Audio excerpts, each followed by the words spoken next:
किसी ने बड़े कमाल की बात कही है कि यूं तो रक्तदान और कन्यादान महान दान है, लेकिन आज के जमाने में वक्त दान भी अपने आप में बहुत बड़ा दान है। नमस्ते दोस्तों, मैं हूं आरजे कार्तिक। माय एफएम से 4 दोस्तों की कहानी है, नवीन, संतोष, मनीष और प्रवीण। 12th की पढ़ाई पूरी करने के बाद पुराने जमाने की कहानी अपनी अपनी साइकिल से रवाना हुए और उस शहर का जो बढ़िया वाला होटल था वहां चाय नाश्ता करने के लिए पहुंच गए।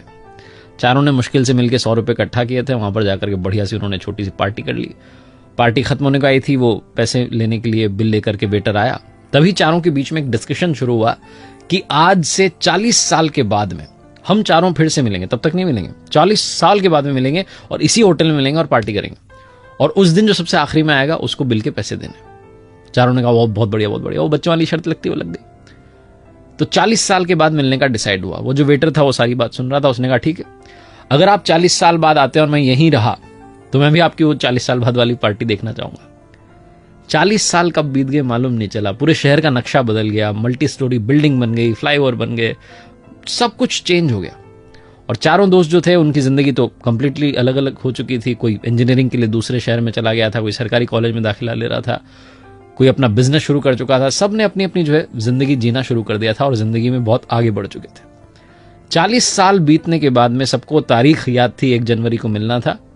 शाम के लगभग 6 बजे होंगे। वो जो होटल थी वो 5 स्टार होटल बन चुकी थी। वो जो वेटर था उसका मालिक बन चुका था भोला। एक लग्जरी कार आकर के रुकती है और उसमें से मनीष निकलता है और जाकर के सीधा होटल में देखता है तो वो जो सेठ बन चुका था भोला वो पहचान जाता, कहता है अरे आप आ गए, क्या बात है, आपके लिए प्रवीण सर ने टेबल बुक करवा दिया, आप बैठिए। और आपने मुझे पहचाना कि नहीं, मैं वही वेटर हूं जो उस दिन था। बोला अरे क्या बात है, आप तो मालिक बन गए। मनीष को इस बात की खुशी हो रही थी कि मैं पहले आ गया, मुझे बिल नहीं चुकाना है।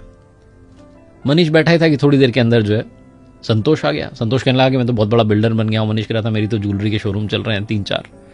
दोनों अपनी बातचीत कर रहे थे कि नवीन आ गया। नवीन ने कहा जी मेरी भी बहुत बढ़िया कंपनी चल रही हैं। तीनों इंतजार कर रहे थे प्रवीण आ जाए।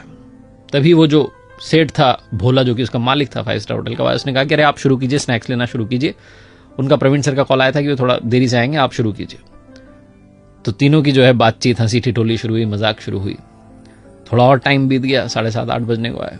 फिर से वो आया। सेठ जो था उसने कहा आप डिनर शुरू कीजिए। उन्होंने ऑर्डर कर दिया, कह रहे हैं मैं आता ही हूँ। तीनों को लगा कि आ ही जाएगा प्रवीण। उन्होंने डिनर कर लिया। डिनर करने के बाद उन्हें लगा कि प्रवीण तो आया ही नहीं। उन्हें अंदर से थोड़ा बुरा भी लग रहा था कि दोस्त से नहीं मिले, और वो भारी मन से सोच रहे थे कि अब बिल पे करते हैं, निकलते हैं। तभी वापस से सेठ आया भोला। उसने कहा कि आपका बिल जो है पे कर दिया गया है। तो तीनों चौंक गए कि प्रवीण ने बिल भी पे कर दिया, आया भी नहीं। बाहर निकलने वाले थे कि गेट पर एक लड़का जो है गाड़ी में से उतरता है, दौड़ के आता है और इनके चरण छू लेता है, इनको प्रणाम करके कहता है अंकल नमस्ते, मैं आपके दोस्त प्रवीण जी का बेटा हूं। मेरे पिता जो हैं शिक्षक बन गए थे और मुझे इस काबिल बनाया कि मैं इस शहर का कलेक्टर बन गया। लेकिन पिताजी 1 महीने पहले ये दुनिया छोड़कर चले गए। उन्हें बीमारी हो गई थी, बीमारी ने घेर लिया था। लेकिन उन्हें शर्त याद थी, 1 जनवरी की तारीख याद थी, इसलिए उन्होंने कहा था कि तुम सारे अरेंजमेंट कर देना, बस उन्हें बताना मत। जब उनकी सारी पार्टी खत्म हो जाए तो बाद में बता देना। वो नहीं चाहते थे कि इतने सालों बाद आप मिलें और आपकी जो खुशी है उसमें दखल पड़ जाए।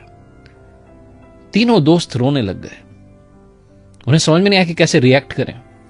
ये छोटी सी कहानी आपकी हमारी जिंदगी की कहानी बनती जा रही है। आप में और हम में से बहुत सारे लोग अपनों से मिलना बंद कर देते हैं, इंतजार कर रहे होते हैं कभी किसी सेलिब्रेशन का। यूं ही अपनों से मिलना शुरू कर दीजिए, क्योंकि क्या पता कब कौन हमें छोड़ करके चला जाए। आदमी वाकई जो है पानी का बुलबुला है।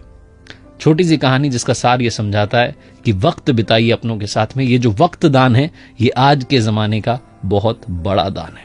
माय एफएम पर आरजे कार्तिक आपसे एक ही बात कहता है, चलो अच्छा सुनते हैं, अच्छा सुनाने का प्रयास हम करते रहेंगे। और आखिरी में ऊपर वाले के आशीर्वाद, अपनी मेहनत और अपनों के प्यार के साथ कर दिखाओ कुछ ऐसा कि दुनिया करना चाहे आपके जैसा।